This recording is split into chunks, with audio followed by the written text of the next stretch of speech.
Jesuit cardinal's intervention will have been effective, and besides, there is no power in a national conference to do anything. It's all up to the guys, the Catholics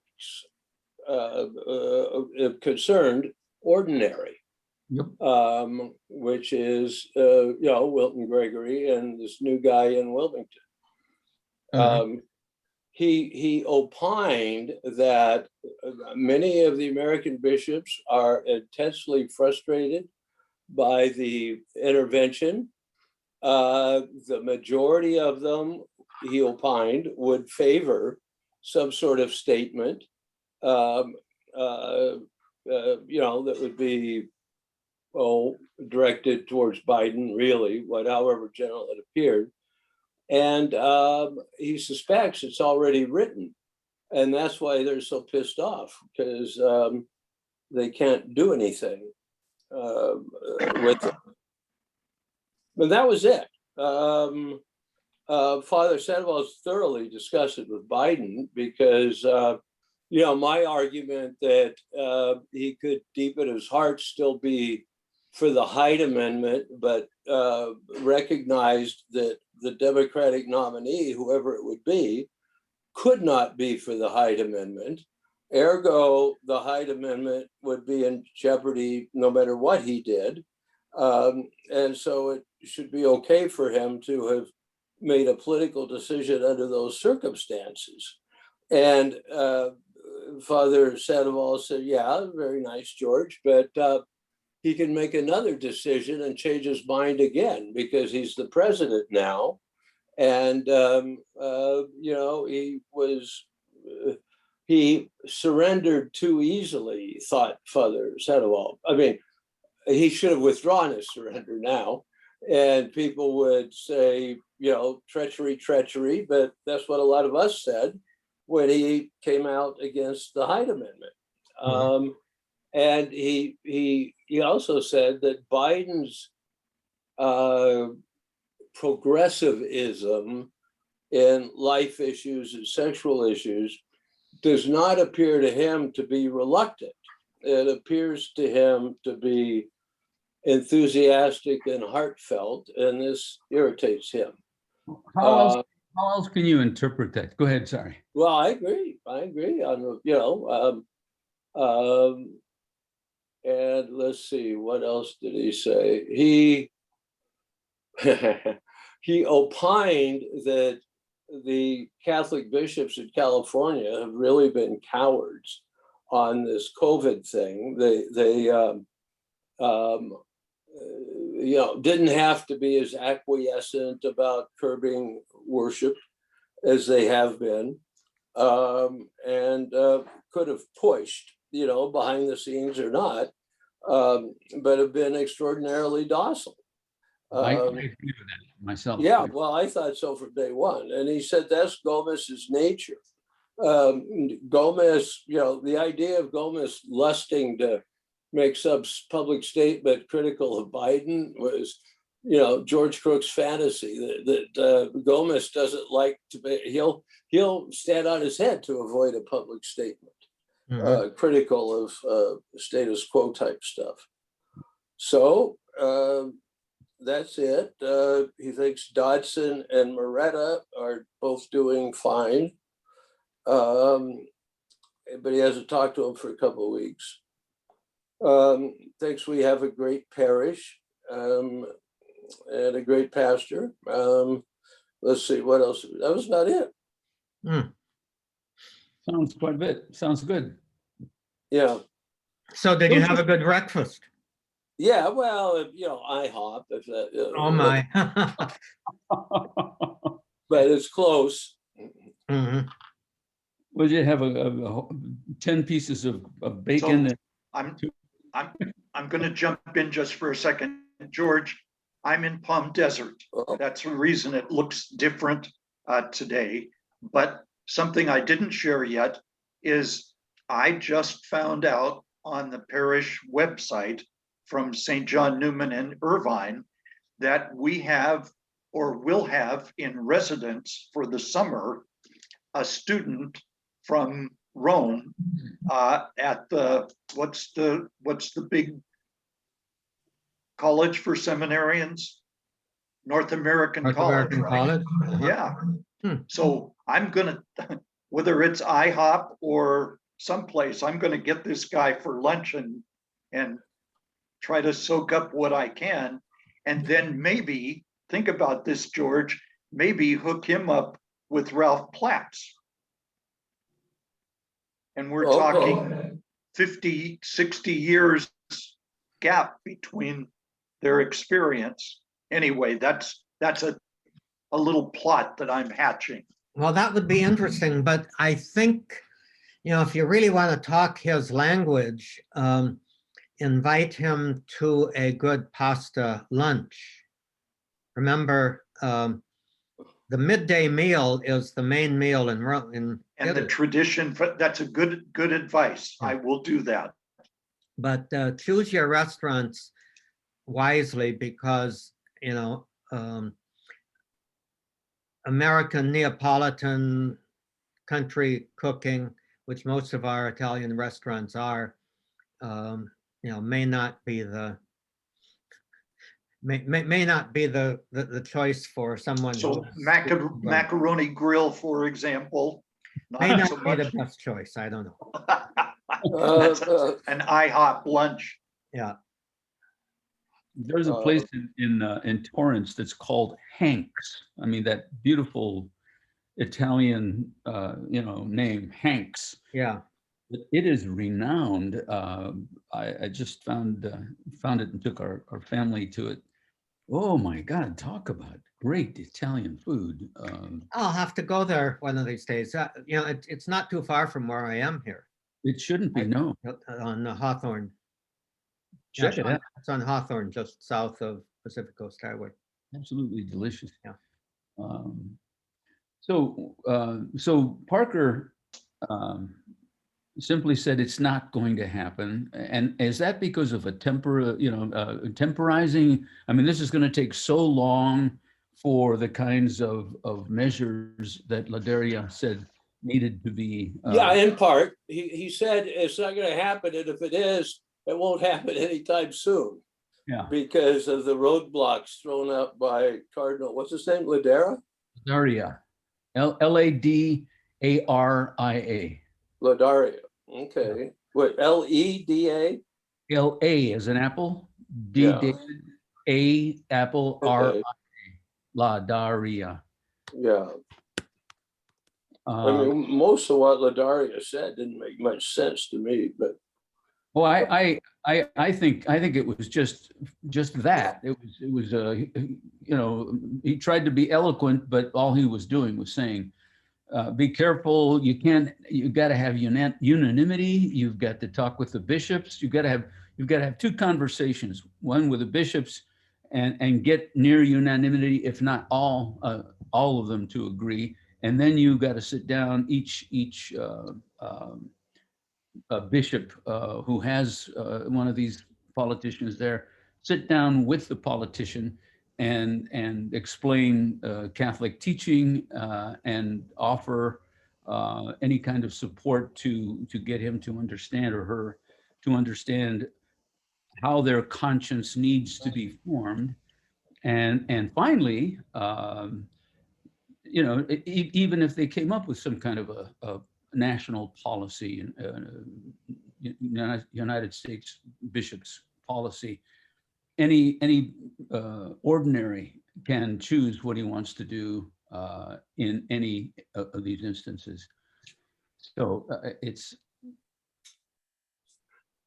and it needs to be framed in the broad context of worthiness for the reception of Holy Communion on the part of all the faithful, not just one category of Catholics.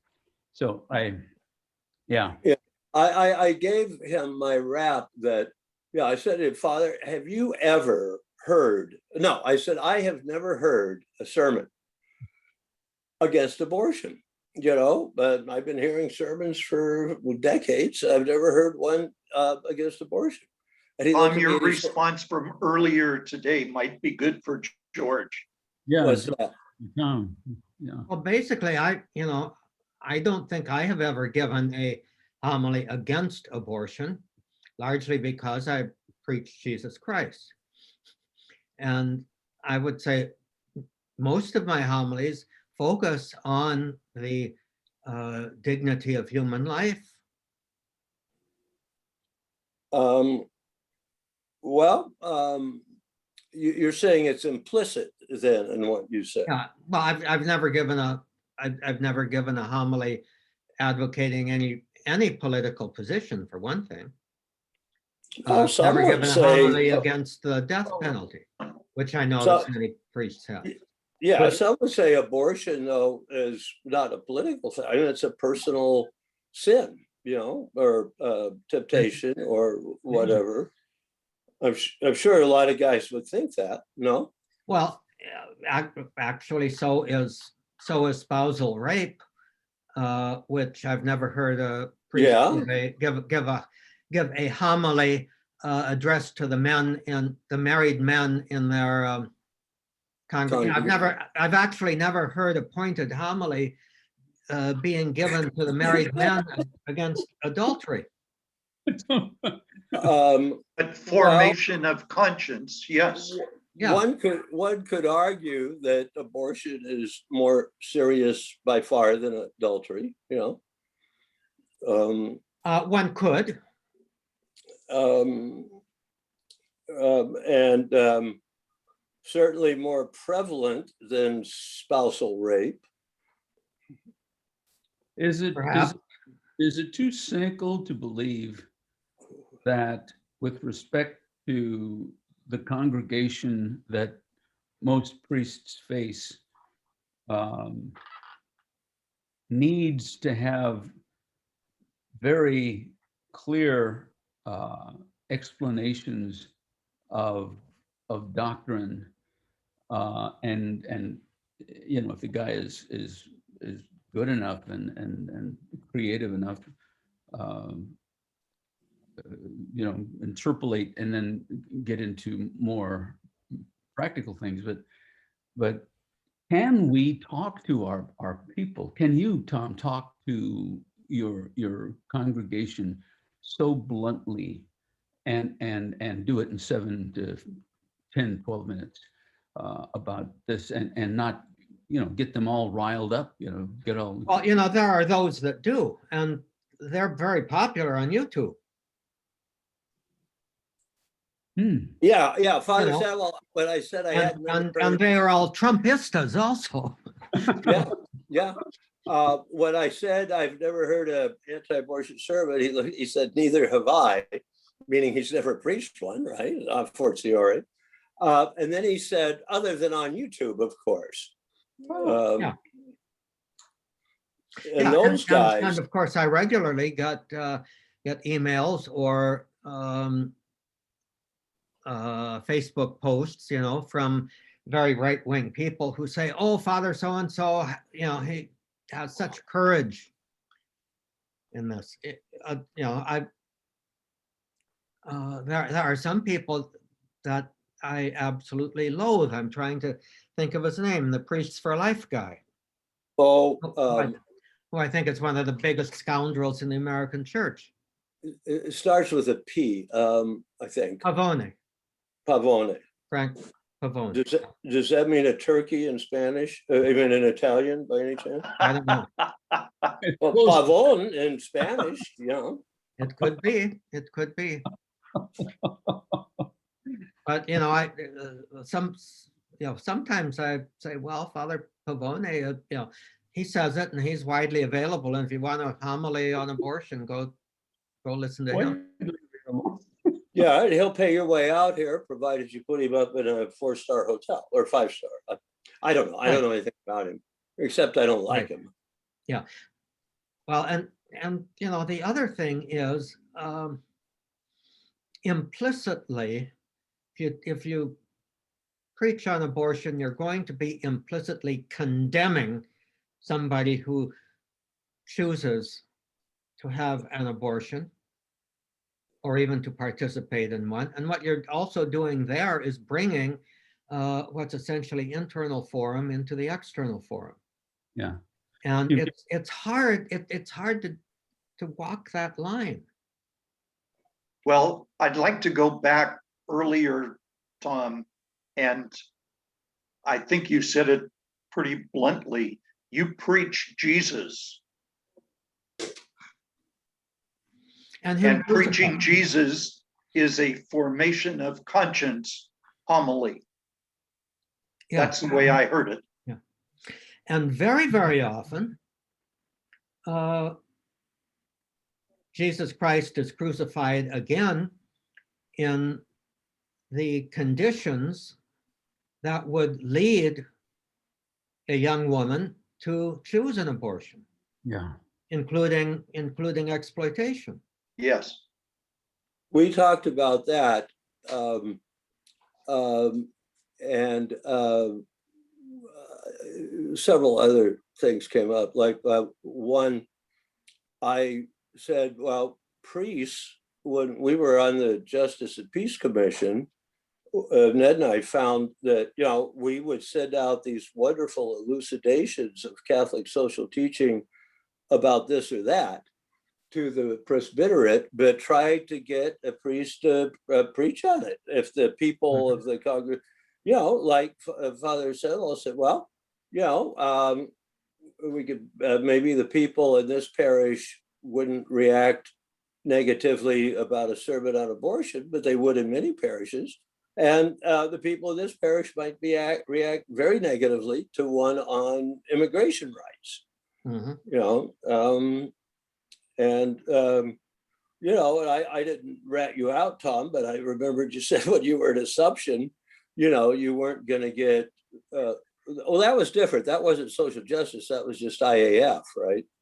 Well, yeah, I supported, but I also had my own problems with the way IAF was being run at that time. Yeah, well, I think that's salutary. Father Settle also opined that a lot of these bishops are just thoroughly pissed, and they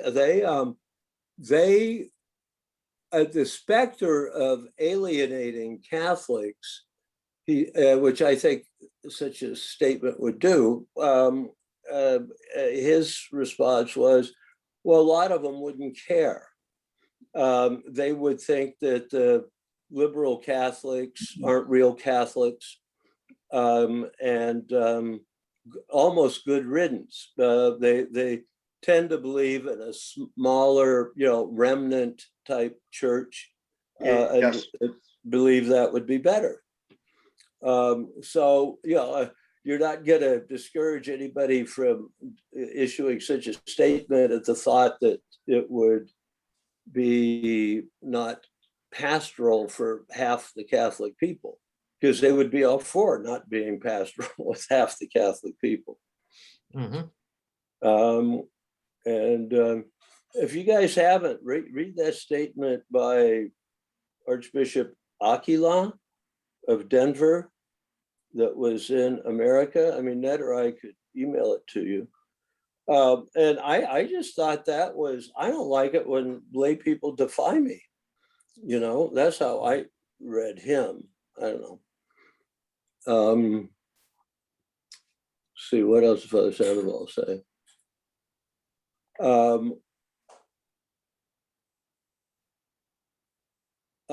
He shares my dislike for Cardinal Supish. I don't even know why I don't like Cardinal Supish, but I don't like him. Well, he really, and I can't remember an instance that I could cite, but he really, really, really seems to cater to Francis, or what he thinks Francis wants. It seems. He does what, Ned? What was I'm trying to say that he makes statements. He does things that it would seem to me are calculated to. Although he's a cardinal, what else? Where else can he go? To ingratiate himself with Yeah. France? to scratch Francis's back, you know, and say, yeah, man, it's just you and I, man. You know, at least that's, I liked Supich at first, and then he got rid of, I think, Barron, and then I wondered about him. And since then, maybe I just hear or read stuff that seems, you know, my predetermined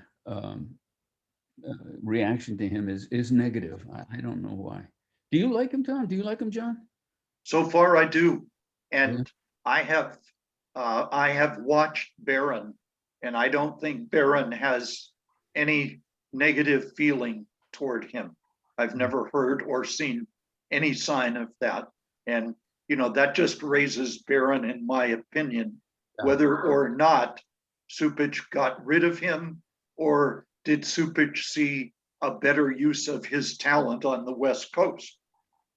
Yeah, I mean, Supich came from Washington, Spokane. Seattle, Spokane, Spokane. I believe. I think my brother-in-law likes him. The new bishop of San Bernardino Riverside is from Chicago. He's a Supich cast off, whatever you call it. I guess he's being the farm team for the California bishops or something. I don't know if this new guy in San Bernardino was an auxiliary in Chicago. I believe he was. But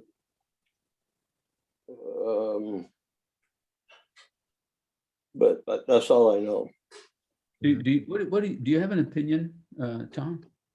No, I'm being rather quiet here. I mean, I generally have been impressed with Supich, and perhaps I want to like him. Well, me too, I because don't- he's a Francis loyalist. Yeah.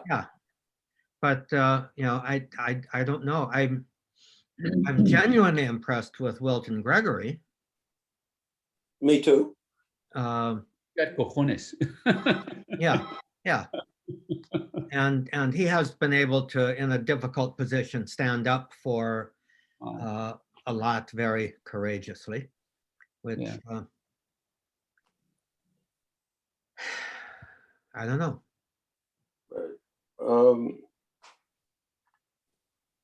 Well, Uh, do you guys think maybe this is Oh, and I need to say in that line also, I'm genuinely not very impressed with Dolan. Boy, I'm not either. Tampoco yo. Me too, neither. the greatest on earth or something like I that? wouldn't buy a used car from that man.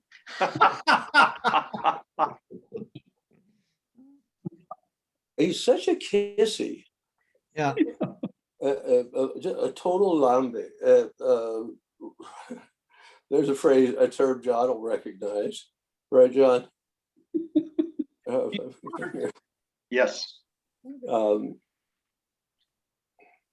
You know, I read somewhere Dolan, somebody wrote a book called The Next Conclave. Might well have been Weigel. And Dolan sent a copy of it to every cardinal under 80. Meaning what? I mean, I take it as meaning, well, what a great book, and you know, look at me. I as what do they call one of these?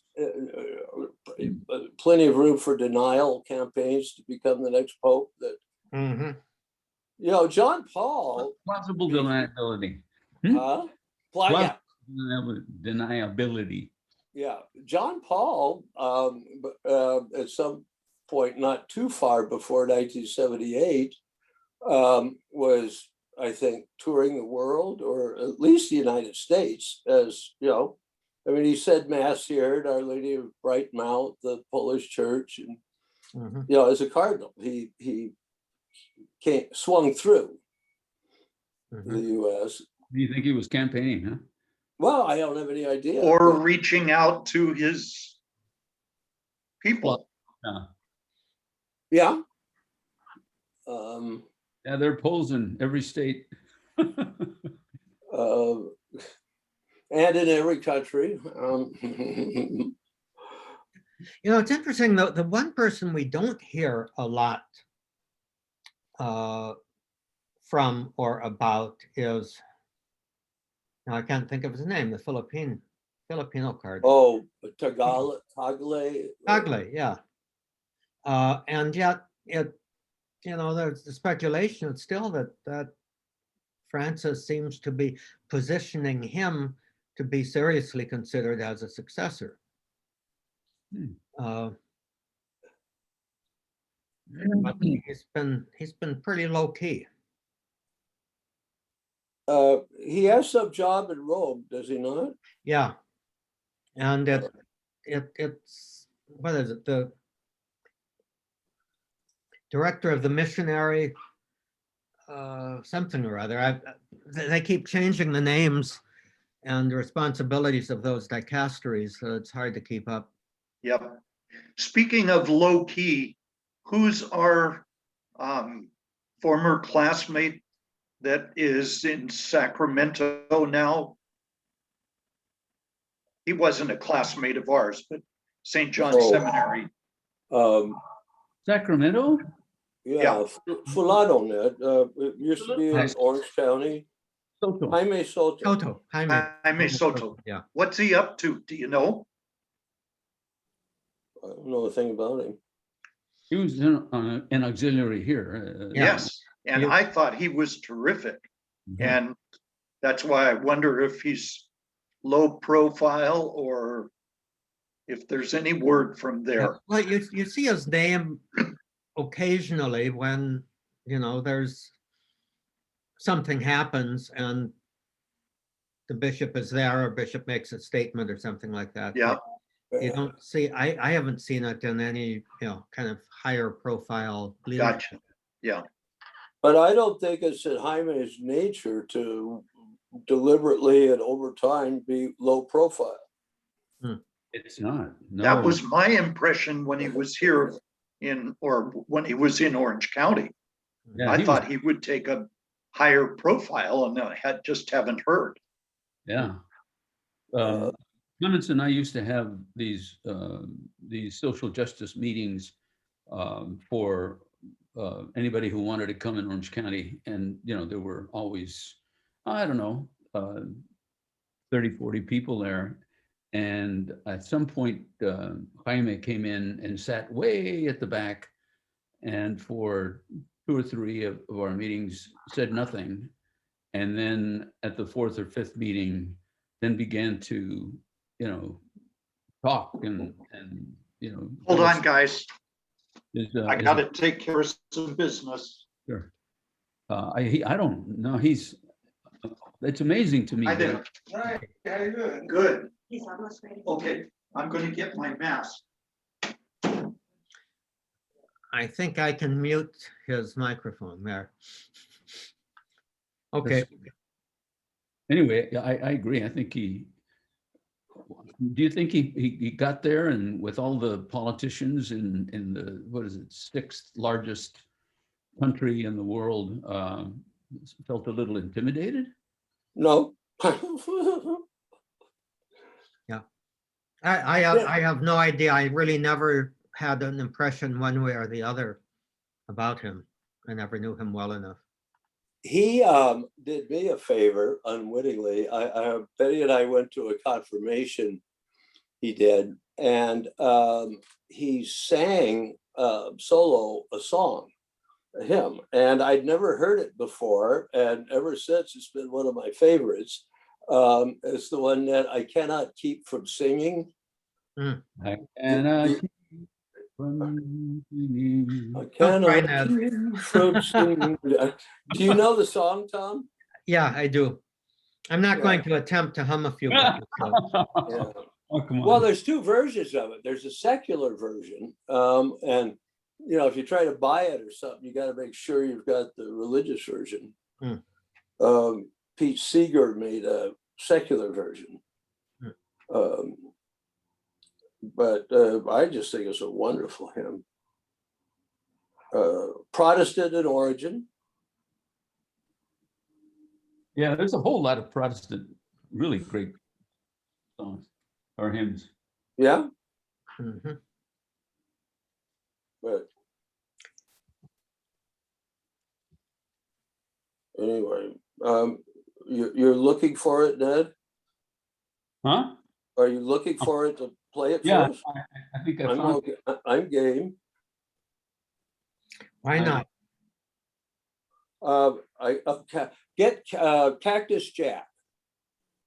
Cactus Jack. I think that's his name. Okay. He does a real rock and sock version.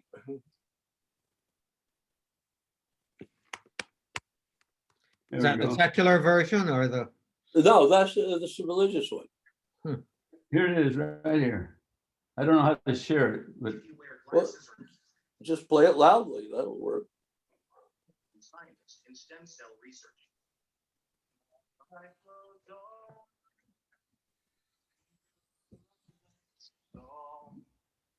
Yeah, turn it up.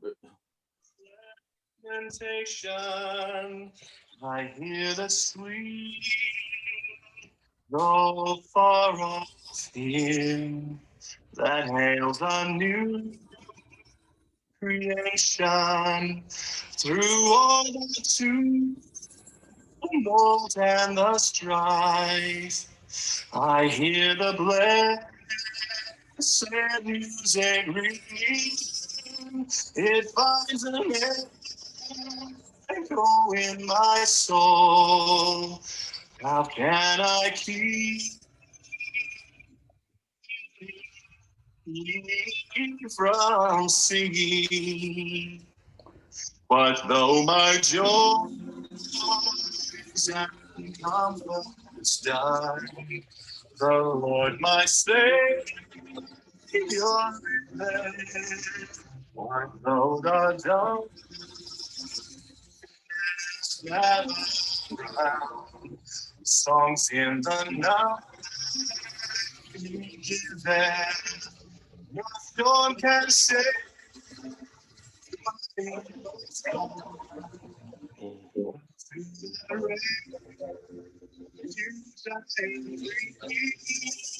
since Christ and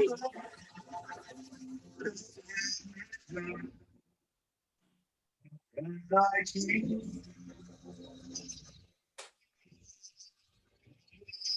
from singing. I see the world.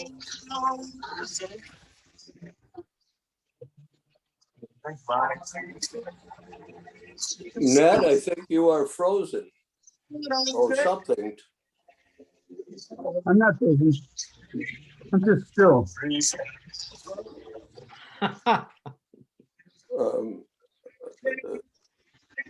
well, the sound is terrible on it. Pardon me? This goes on. I keep waiting. I keep waiting for the banjos and you know No, other. you're just getting there where he really rocks out. Yeah. Yeah, it's a great song. There's a whole bunch of beautiful. Well, won't get into that yet. What, Protestant songs? I agree. Yeah, they're super. Some of them. Well, that's all they got is songs and sermons. You know, they don't have a liturgy. Yeah, but what they've got is great. You know, Tom. When I went to my first, maybe I talked about this before. I don't want to repeat myself. My first parish, St. Dorothy's in West Covina. Did you know Father Bramble or hear of him at all? Yeah, I kind of knew him. Keith Bramble was part of the gang that used to get together when we were very young priests, who were from Worcester, wasn't it? I don't know. Fred Callahan was Yes. the pastor of my second parish, and I think they were part of the Fred and his brother, Ed, and Bramble, and what, McNamara, and a number of others would always get together. Yeah, he was very. I was in his mind on probation because I didn't get ordained, and he wondered what the hell and why'd they send you to me. but I found him to have been, by the time I got there, which is 1968, latter part of 68. I found him to have been just a wonderful pastor. He put together a credit union for the parish. He sponsored, or that is, he allowed and encouraged an AA group to meet there. He From had, what you said, he should have been a member, right? oh yeah. At night, somewhere around 7 o'clock, by 7 o'clock, he was just a drunk, drunk, and would sit in his chair in the community room with the television on, whether it was playing something or not. I remember once he said, "You never get back any later than 12 midnight." And, I'd go out and we'd be out till 1 or something with, friends, great friends. And I once got locked out of the parish, out of the rectory. And I found a way to climb onto the roof. And then, didn't I tell you about this? And I Yeah. dropped down into this little balcony that he had. And I was holding on, hanging by, going to pick myself up. And as I'm picking myself up, this big dog, bulldog, who was called Christopher. Oh, St. Christopher's, St. Dorothy's, was standing there looking at me, going, "Shit out of me." Anyway, I calmed him down and got up and went in, and good old Father Bramble was just completely out of it. I had my story already that I was going to tell him, and no need. I just went to my room. But he seemed to have a sense that it wasn't just preaching Jesus in church at the pulpit, but that the people needed to understand that their whole lives were to be lived as a community, number one, lovingly helping each other.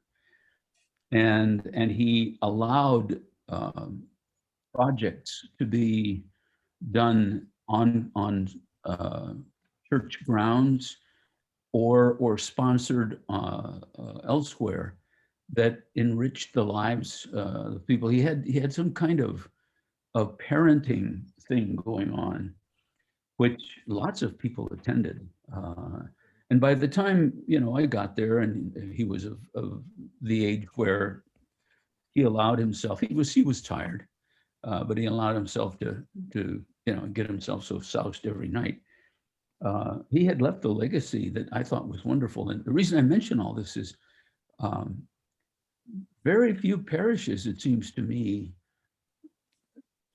think that those kinds of I don't know what to call them, projects, services, offerings, areas of concern where our Catholic faith and the theological virtues are practiced. But the Protestants, my gosh, they've just got tons of these things, mental health things, parenting things, AA things, who's this guy at Saddleback that's got this mega church Rick Warren. Rick Warren writes his books, and you know when you access his talks, he's just this very ordinary guy who's not using particularly eloquent phrases or words, but he is saying some things that are, you know, he's a very he's not fundamentalist, but he's conservative. He's evangelical. Yes, and he's got all these things going on in his church that I think that we still are a lot parochial in our understanding of our mission as, I shouldn't say our, but in priestly missions. You know, you've got the Jesuit over with the homies, and Greg Boyle. yeah, we need more of those guys, and we need to do stuff like that, I think, in parishes, but I don't think that pastors believe that the parishioners would tolerate it. Anyway, Yeah, I well, have no idea. if we had parenting, we would get a shot at talking about life issues that are really important, like immigration, like abortion, like euthanasia, like global warming, just all kinds of stuff that's that we ought to respond as Catholic Christians to. I actually think if you scratch beneath the surface, there are a pretty fair number of parishes that do have and do support programs of that sort. I'm thinking at OLA, you know, Bill Barry got a lot of things going, so many that they became top heavy, in my estimation. But, you know, a couple of the next generation stuff that started when I was there, things like Just Faith, Yeah, the Stephen Ministries, those are all going strong. They've been going for more than 15 years now there. And one of the big problems, I think, has been there is such a parochialism among parishes that you have very limited collaboration among pastors and among parishes in supporting these things on a multi-parish basis. yes. And so it tends to be each one in their own domain. Okay, some good things are happening here, but they don't become kind of almost reproductive of themselves in other areas and other parishes. And that's something that I ran into an awful lot, that when you were trying to promote good things, you would begin to get pastors becoming very possessive of their own territory. I probably yielded to that same thing. You know, recently, 2 years ago, 3 parishes here in Orange County got together because the homeless issue was becoming just overwhelming. And those 3 parishes were the proximate cause of a change in the attitudes of Fullerton, the city of Fullerton, the city of Brea, homeless shelters that were not just you know, rickety lean-tos where guys could go to sleep and maybe get a meal, but large buildings constructed and all kinds of services provided, because these 3 parishes became so active and so collaborative. You know, I really wish there was more like that, but What types of things were they doing? I'm sorry? What kinds of things were Well- getting done in these parishes? It was like an organizing thing, and among others, uh, Mike Clements was very much involved, and he had trained some deacons, so he had a whole bunch of deacons that he could call and ask to get involved, and they could become minions. And getting involved, for instance, making parishes, parishioners aware of the homeless issue. Seeing where that reality is manifest in the scriptures, teaching classes on the Beatitudes and on social justice, having a core that would visit homes to get opinions about whether there was a NIMBY living there or whether there was someone who was open to not only working to create very good affordable housing, homeless shelters.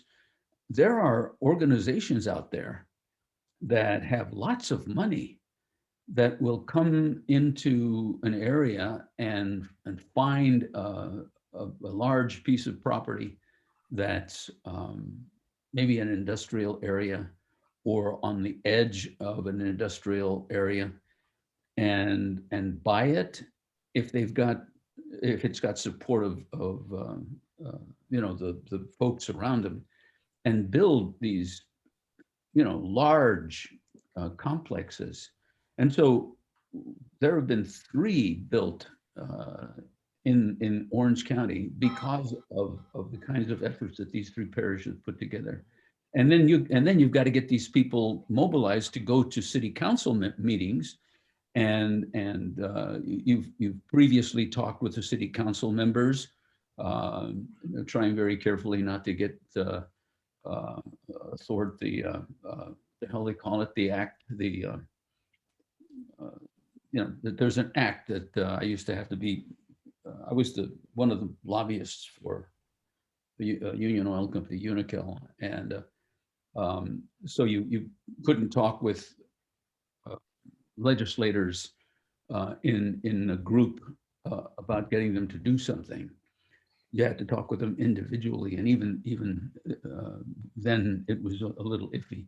But you talk with lawmakers, you get them to understand the 2 sides or the 3 sides of the issue, and then pretty soon you've got a majority in the city council that understands and is somewhat sympathetic to, and then you bring 3,000 people to the city council chambers, those that can fit in there, and then they spill out all around, and you have citizen constituents speak, and the obvious threat is there's a lot of us that are organized, and you need votes, so we need you to pay attention. Just normal kinds of organizing, George. The reason I ask is at St. Charles Borromeo, they have a service center. I don't know if that was active, Tom, when you were there. Oh, yeah. Yeah. But it's pretty cool. I mean, you can, if you're homeless, you could get fed, you can get visited. I think you can get a shower, not there exactly, but, and people are spending, I mean, parishioners volunteer and interface with face-to-face, the homeless. Mm-hmm. And that's always, remember what I said in the commission, you got to touch people. I mean, if we're going to be serious about social justice, I guess I was ahead of my time. If I'd been more poetic, I would have said we have to smell like the sheep or something, but. Yeah, well, you know, as you're talking, my friend Nancy Minty, whom I sent you the information about, has done marvelous work along with, in collaboration with the parishes as well as the ecumenical and interfaith groups in the Pomona Valley, and especially basing herself in Claremont. And I had a fair amount of history with getting her started, as you'll see a little bit in the interview that I sent. I am absolutely, that kind of stuff is being done, I'm glad to hear that. and I- has been being done. And I think if you look at Holy Family in South Pasadena and St. Monica's, Yeah, certainly. they've got immense amounts of resources. A lot of rich people who could very well be alienated by social justice stuff, who don't seem to be. In part, I think the charism of the pastors is allowing a good bit of support for stuff that, and perhaps education for stuff that they would, that people would otherwise resist. But Lloyd Torgerson, I think, has stimulated a great deal Yeah. in that area. So did Clem Connolly. So, it is happening. I do think, though, our parochial structure prevents us from becoming mega churches like Rick Warren's. I think that's right, yeah. And, Well, that's a good thing, though. and that may well be a good thing, but it also means that, the thing that I experienced, which we haven't touched on yet too much, talked about territoriality among pastors. I think Mhm. that's a significant block. The other significant block related to that is power. That I want to have my own domain. I want to control my own domain, and they don't have a sense of sharing nearly as much as they have a sense of individuality, this territorial thing. That to me is a problem. I can't agree more with you. Yeah, we used to really see that. John, welcome back. Thank you. The painter handyman is gone. Oh, Now the estimate and the due.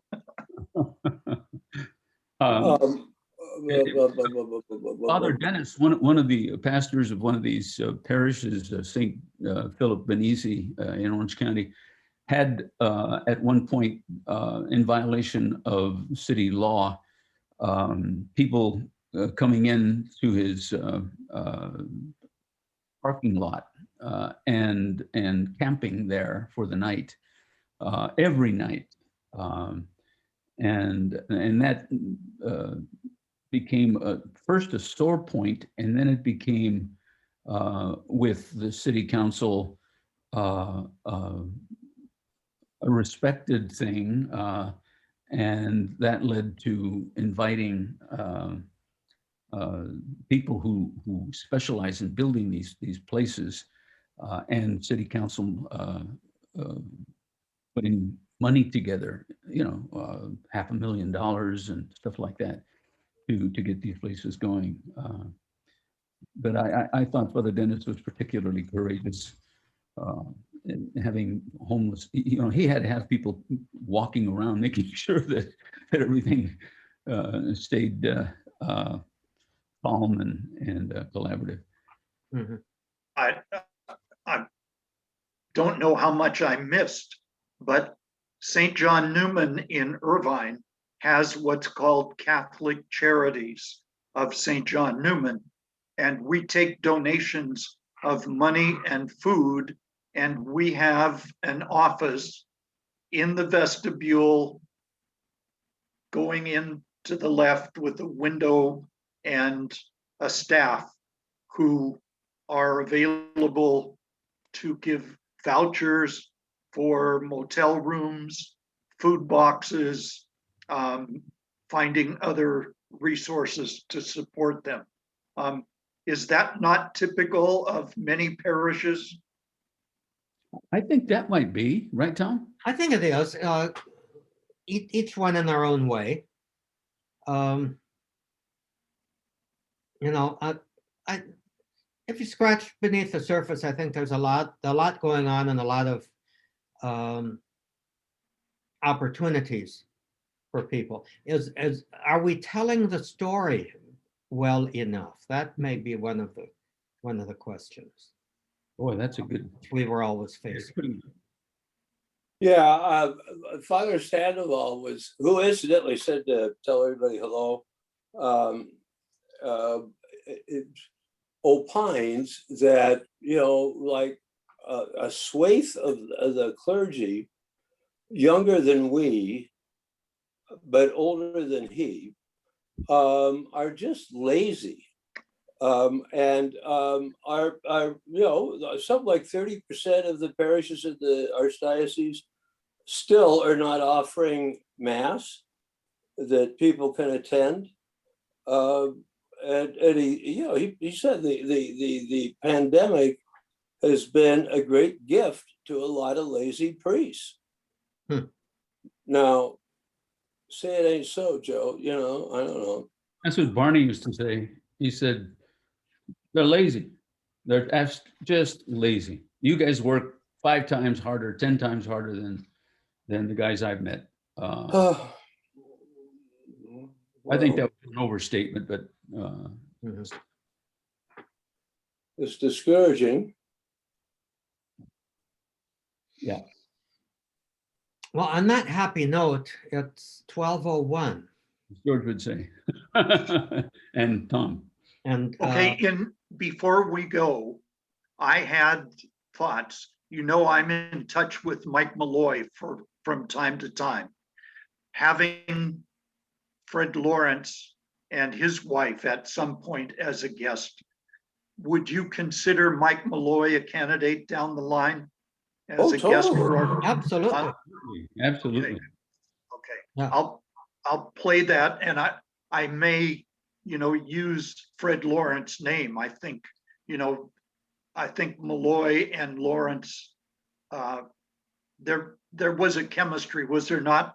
That talk he gave, that need for wonder or sense for wonder back in our college days, that had Malloy all connected too. So I'll just reach out. Yeah, do it. I don't remember. I don't remember noticing any Malloy Lawrence Connection. confederation or anything. Sokol, I think Dick Sokol facilitated some of that. Yeah. Okay. But that was when we were in the seminary or after? College seminary, yeah. Okay, well, what do I know? But I've said, you know what? I don't think I would be excited at either of those guys showing up as soon as possible. Yeah, same here. I think the reason I said is you said down the line or something. Nuts to down the line. Yeah, well, why don't you arrange it and I can get the link to him and we'll see what happens. Who knows Good. who knows how many down the lines we're gonna have at this age, Got it. There. So let's Good call, George. Well, let's strike. In other words, strike while the iron is at least lukewarm. or strike while there's still an iron. Okay, sounds good. That's a good happy note, George. Thank you. Okay, well, shall we adjourn to communicating by email and commitment for next It's week? wonderful. Thank you for making it happen. It's All wonderful. right, thank you all. See you guys. Andale pues. Bye-bye.